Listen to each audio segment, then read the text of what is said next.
Hello Aries, ako po si Madam P at ito ang maaaring maging effect ng full moon sa'yo. So pag-usapan natin yung full moon na magaganap ngayong May 13, 2025 in the sign of Scorpio. Ano yung maaaring maging effect sa'yo nito? By the way, yung effect kasi nito is days before, days after ha. So, full moon brings big change, endings sa buhay ng bawat isa sa atin. Ayan. And pag full moon talagang mas intense or mas increase ang emotions natin yan, no? Parang, kumbaga sa dagat, high tide, no? And of course, 70% ng katawan natin is water. So talagang, um, andun yung effect nito pagdating sa emotions din ng mga tao. Pag galit, mas ramdam yung galit around um, days before, days after full moon. Or, yun na, lalo na sa mismong araw ng full moon. And because this is happening in your 8th house, Aries, medyo mag-ingat ka lang. Kasi talagang the 8th house, it talks about sex, other people's finances, ayan. At saka, 8th house, because nabanggit ko na nga yung sex, no? So, yung iba sa inyo, you will be more in heat netong time na ito. And, at the same time, so, mag-ingat kasi if you're not yet ready, no? Uh, Especially, Aries, you are a fire sign. So, nandiyan na yung passionate energy mo. Nandiyan na yung padalos-dalos mo na pag gusto mo, igagawan mo talaga ng paraan yun, di ba? And at the same time, pagdating nga doon, if you're not yet ready, you should use protection, no? Yung mga contraceptives kung hindi ka pa naman ready. But if you are expecting, no, na magkaroon ng big change sa buhay mo through sex, you want to have a child, now is the time, no, na magandang gawin yon. And at the same time, others finances ang ruling house nitong 8th house. So, there could be big changes pagdating sa tax, loans, ayan. There could be an ending pagdating sa loan or pagdating sa tax. And at the same time, someone might be paying you, no? Biglang magbabayad sa iyo, magulat ka na lang, no? May pagkakautang sa iyo, biglang magkaroon ka ng money through this person, no? And at the same time, pagdating sa partner mo, no? If you do have a partner, of course, pag nagkaroon ng may usapan dyan, no? Pag mag-partner ka, magkarelasyon kayo, mag-asawa kayo, nandyan yung usapan regarding finances. So, there could be big change pagdating sa finances ng partner mo, no? And, this particular full moon is trining Saturn, no? The planet of limitations. So also this Saturn is in the sign of Pisces, 28 degree, that is Cancer degree. So nakikita natin dito na talagang magiging malaki ang impact ng emotions mo pagdating sa mga actions, sa mga changes, sa mga endings na mangyayari dito.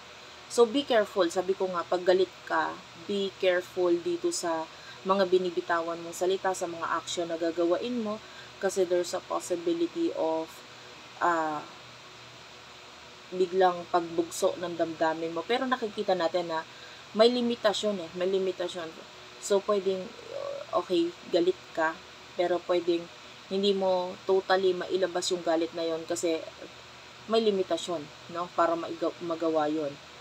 And, also, this could affect your work na rin kasi the full moon is in 22 degree.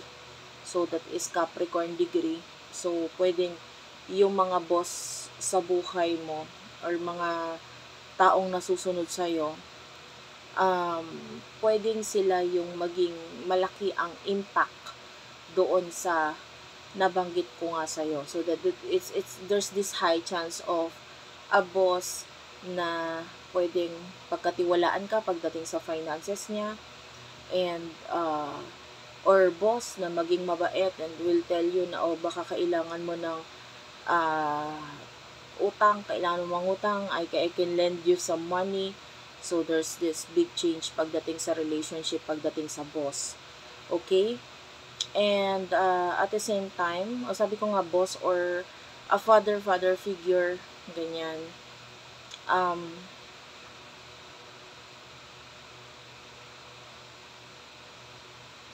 Also, this is the time wherein medyo malaki ang chance ng accident. So, be very, very careful. Ayan. At, wag basta magpadalos-dalos as much as possible. Medyo maglaylo lang.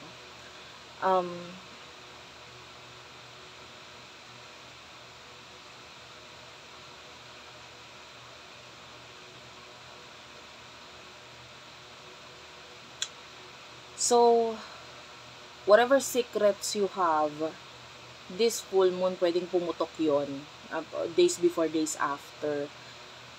So, wag magpa dalos-dalos. You know, like, be mindful. Lalo nagkakaroon ngayon ng Pluto retrograde, guys. Para sa mga hindi naka-follow sa Facebook page ko, I already shared yung effect ng Pluto retrograde, which is, isi-share ko ng very, very light, but hopefully, ma-follow mo ako sa Facebook page kasi sabi ko nga, may mga guides din ako doon na sinishare na hindi ko na share dito sa aking channel na ito, no? And, doon, masishare ko yon, sinishare ko yon, so sana naka-follow ka doon. So, sabi ko nga, Pluto retrograde is one of the,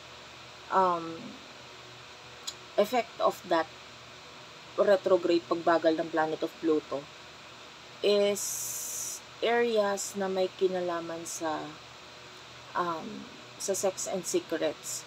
So, sabi ko nga, lalo sa'yo, because this full moon is happening in your 8th house, so talagang there's a possibility of pagputok ng sikreto, na malaki pa yung impact ng Pluto retrograde na to, no? And malaki ang chance na it has something to do with the social media.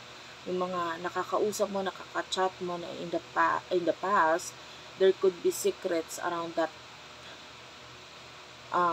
period na ma-reveal ngayon. So, ano yon? So, mag-ingat, no?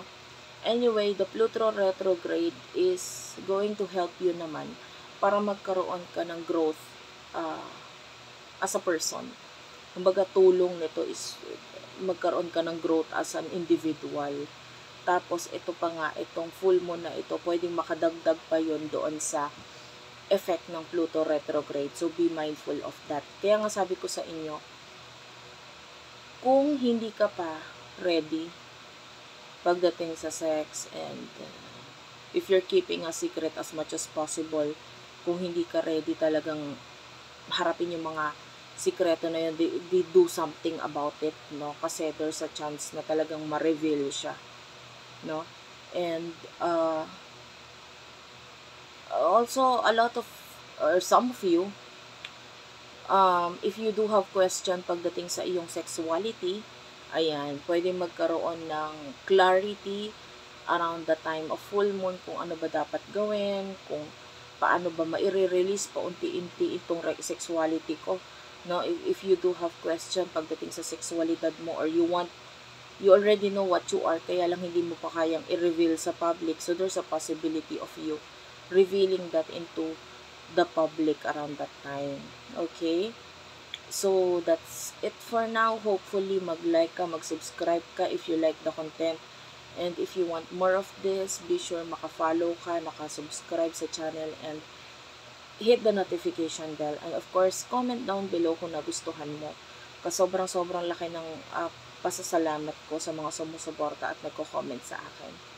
Ayan. So, end ko na ang reading dito. Maraming salamat sa inyo, and bye-bye.